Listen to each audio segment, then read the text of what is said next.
ನಾಮಕ್ಕೆ ಸ್ತೋತ್ರವಾಗಲಿ. ಮತ್ತೊಂದು ದಿನವನ್ನು ಕಾಣುವಂಥ ದೇವರು ಸಹಾಯ ಮಾಡೋದಕ್ಕಾಗಿ ಸ್ತೋತ್ರ. ಆತನು ಮಾಡಿದೆಲ್ಲ ಉಪಕಾರಗಳಿಗಾಗಿ, ಎಲ್ಲ ಆಶೀರ್ವಾದಗಳಿಗಾಗಿ ದೇವರಿಗೆ ಸ್ತೋತ್ರವನ್ನು, ಮಹಿಮೆಯನ್ನು ಸಲ್ಲಿಸ್ತೇನೆ.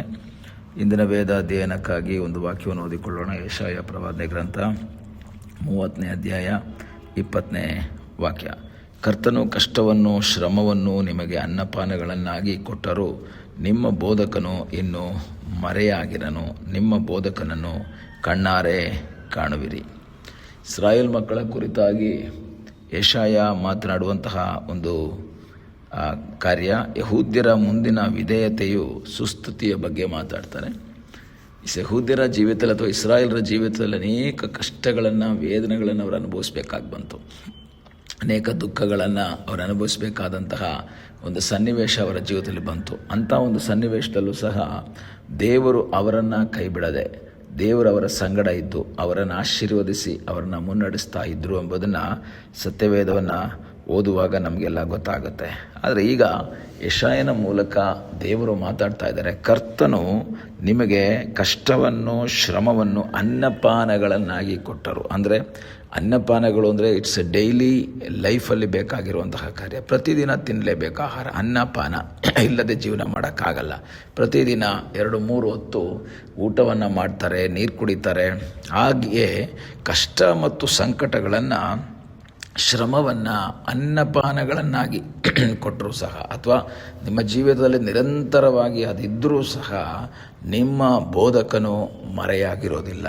ಆತನು ನಿಮಗೆ ಸಹಾಯ ಮಾಡ್ತಾನೆ. ಅದರ ಅರ್ಥ, ಆತನು ನಿನ್ನನ್ನು ಕೈ ಬಿಡಲ್ಲ. ನಿನಗೆ ಕಷ್ಟ ಕೊಟ್ಟಿದ್ದರಿಂದ, ನಿನಗೆ ವೇದನೆ ಬಂದದ್ರಿಂದ, ನಿನಗೆ ನಿರಾಶೆಯಾಗಿದ್ದರಿಂದ ನೀನು ತಿಳ್ಕೊಬೇಡ ನಿನ್ನ ದೇವರು ನಿನ್ನನ್ನು ಮರ್ತಿದ್ದಾರೆ, ನಿನ್ನ ದೇವರು ನಿನ್ನನ್ನು ಕೈ ಬಿಟ್ಟಿದ್ದಾರೆ ಅಂತ ತಿಳ್ಕೊಬೇಡ. ಆತನು ನಿನ್ನ ಸಂಗಡ ಇದ್ದಾನೆ. ಆತನು ನಿನ್ನ ಮುಖವನ್ನು ನೋಡ್ತಾ ಇದ್ದಾನೆ. ಈ ಬೆಳಗ್ಗೆ ವಾಕ್ಯವನ್ನು ಕೇಳುವ ದೇವರ ಮಕ್ಕಳೇ, ಒಂದು ವೇಳೆ ನಿನ್ನ ಜೀವಿತದಲ್ಲಿ ವೇದನೆ ಅನುಭವದಲ್ಲಿ, ದುಃಖದ ಅನುಭವದಲ್ಲಿ, ಕಣ್ಣೀರಿನ ಅನುಭವದಲ್ಲಿ, ನಿರಾಶೆ ಅನುಭವದಲ್ಲಿ ನೀನು ಹಾದು ಹೋಗ್ತಾ ಇರಬಹುದು. ಆದರೆ ದೇವರು ತಾನೇ ನಿನ್ನನ್ನು ಆಶೀರ್ವದಿಸುವವನಾಗಿದ್ದಾನೆ, ನಿನ್ನ ಕೈ ಹಿಡಿಯುವವನಾಗಿದ್ದಾನೆ.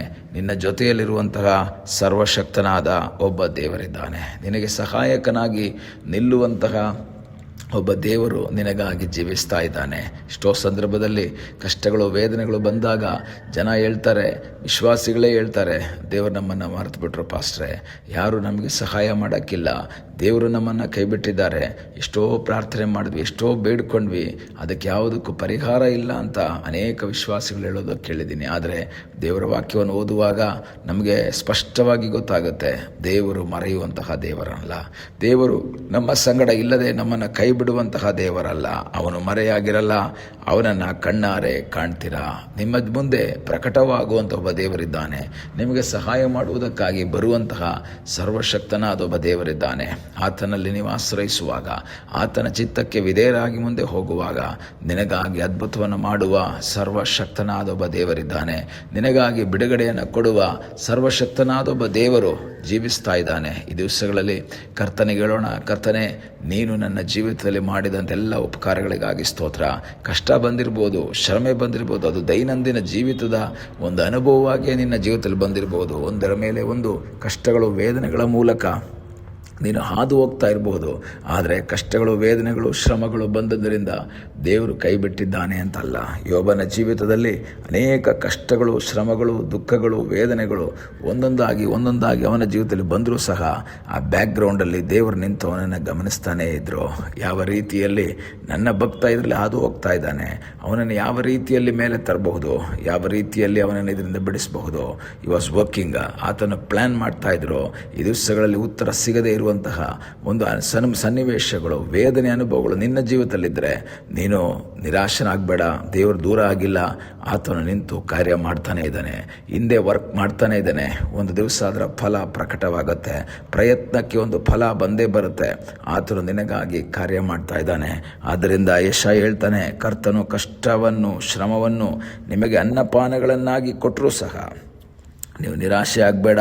ಯಾಕೆಂದರೆ ನಿನಗಾಗಿ ಪ್ರಕಟವಾಗುವಂತಹ ಒಬ್ಬ ದೇವರಿದ್ದಾನೆ. ನಿನಗೋಸ್ಕರ ಬರುವಂತಹ ಒಬ್ಬ ಕರ್ತನಾದ ದೇವರು ನಿನಗೋಸ್ಕರ ಇದ್ದಾನೆ. ನಿನ್ನ ಜೀವಿತದ ಸನ್ನಿವೇಶಗಳ ಮಧ್ಯದಲ್ಲೂ ಸಹ ಆತನು ನಿನ್ನನ್ನು ನಡೆಸುವನಾಗಿದ್ದಾನೆ. ಯೆಶಾಯ 48:10 ನಿನ್ನನ್ನು ಬೆಳ್ಳಿಯಷ್ಟು ನಾನು ಶೋಧನೆ ಮಾಡಲಿಲ್ಲ, ಸಂಕಟವೆಂಬ ಪುಟಕ್ಕೆ ಹಾಕಿ ನಿನ್ನನ್ನು ನಾನು ಪರೀಕ್ಷಿಸಿದ್ದೇನೆ. ಹಾಗಾದರೆ ನಮ್ಮನ್ನು ಪರೀಕ್ಷಿಸ್ತಾ ಇದ್ದಾರೆ ದೇವರು. ಯಾಕೆ ಗೊತ್ತಾ? ನಾವು ಒಳ್ಳೆಯ ರೀತಿಯಲ್ಲಿ ಹೊರಗೆ ಬರುವುದಕ್ಕಾಗಿ. ಶೋಧನೆಯ ಮೂಲಕ ಯಾವ ರೀತಿ ಬೆಂಕಿ ಅದು ಪ್ರಜ್ವಲಿಸುತ್ತಾ ಹೊಳೆಯುತ್ತಾ ಹೊರಗೆ ಬರ್ತದೋ ಹಾಗೆ ನನ್ನನ್ನು ನಿಮ್ಮನ್ನು ಕಷ್ಟಗಳೆಂಬ ಶ್ರಮೆಯ ಮೂಲಕ ಹಾದು ಹೋಗುವಂತೆ ಮಾಡಿ ನಮ್ಮನ್ನು ಉನ್ನತವಾಗಿ ನಡೆಸುವ ಸರ್ವಶಕ್ತನಾದ ಒಬ್ಬ ದೇವರಿದ್ದಾನೆ. ಆ ದೇವರಲ್ಲಿ ಆಶ್ರಯಿಸೋಣ, ಆ ದೇವರ ಚಿತ್ತಕ್ಕೆ ವಿಧೇಯರಾಗೋಣ, ಆ ದೇವರ ಇಷ್ಟವನ್ನು ಮಾಡೋಣ. ಕರ್ತನು ನಮ್ಮ ಜೀವಿತದ ಎಲ್ಲ ಕಷ್ಟಗಳನ್ನು, ಎಲ್ಲ ಶ್ರಮಗಳನ್ನು ಆಶೀರ್ವಾದವಾಗಿ ಮಾರ್ಪಡಿಸುವ ಸರ್ವಶಕ್ತನಾದ ಒಬ್ಬ ದೇವರು ನಮಗಾಗಿ ಜೀವಿಸ್ತಾ ಇದ್ದಾನೆ. ಆತನಲ್ಲಿ ಆಶ್ರಯಿಸೋಣ, ಆತನ ಮುಖವನ್ನು ನೋಡೋಣ. ಕರ್ತನೆ, ನೀನು ನನ್ನ ಸಂಗಡ ಇರುವುದಕ್ಕಾಗಿ ಸ್ತೋತ್ರ. ನೀನು ನನ್ನ ಜೊತೆಯಲ್ಲಿದ್ದು ನಮ್ಮ ನಡೆಸ್ತಾ ಇರುವುದಕ್ಕಾಗಿ ಸ್ತೋತ್ರ. ಮರೆಯಾಗದೆ ನಮ್ಮ ಸಂಗಡ ಕಾಣುವಂತಹ, ನಮ್ಮ ಜೊತೆ ಬರುವಂತಹ ಸರ್ವಶಕ್ತನಾದ ಒಬ್ಬ ದೇವರಿದ್ದಾನೆ. ಆತನಲ್ಲಿ ಆಶ್ರಯಿಸಿ ಮುಂದೆ ಸಾಗೋಣ. ಪ್ರಾರ್ಥನೆ ಮಾಡೋಣ. ನಮ್ಮನ್ನು ಬಹಳವಾಗಿ ಪ್ರೀತಿ ಮಾಡುವ ಪರಲೋಕದ ತಂದೆಯಾದ ದೇವರೇ, ಈ ಸಮಯಕ್ಕಾಗಿ ಸ್ತೋತ್ರ. ಈ ಸಮಯದಲ್ಲಿ ಮತ್ತೊಂದು ಆವರ್ತಿ ನಿನ್ನ ಸಂಧಾನಕ್ಕೆ ನಾವು ಬಂದಿದ್ದೇವೆ. ತಲೆಬಾಗಿರುವಂಥ ನಿನ್ನ ಮಕ್ಕಳನ್ನು ಆಶೀರ್ವಾದ ಮಾಡು. ಕಷ್ಟಗಳ ಶ್ರಮಗಳ ಮೂಲಕ ಹಾದು ಹೋಗುವಂಥ ನಿನ್ನ ಮಕ್ಕಳಿಗೆ ಒಂದು ಬಿಡುಗಡೆ, ಜಯ, ಆಶೀರ್ವಾದವನ್ನು ಕೊಟ್ಟು ದೇವರೇ ಅವರಿಗೆ ಪ್ರಕಟವಾಗಿ ಅವರಿಗೆ ಬಿಡುಗಡೆಯನ್ನು ಕೊಡು ಎಂಬುದಾಗಿ ನಾವು ಪ್ರಾರ್ಥಿಸ್ತೇವೆ. ಪ್ರಾರ್ಥನೆಯನ್ನು ಕೇಳಿದ್ದಕ್ಕಾಗಿ ನಿನಗೆ ಸ್ತೋತ್ರ. ಯೇಸುವಿನ ಮುದ್ದಾದ ಹೆಸರಿನಲ್ಲಿ ಬೇಡಿಕೊಳ್ಳುತ್ತೇವೆ ತಂದೆಯೇ, ಆಮೇನ್. God bless you.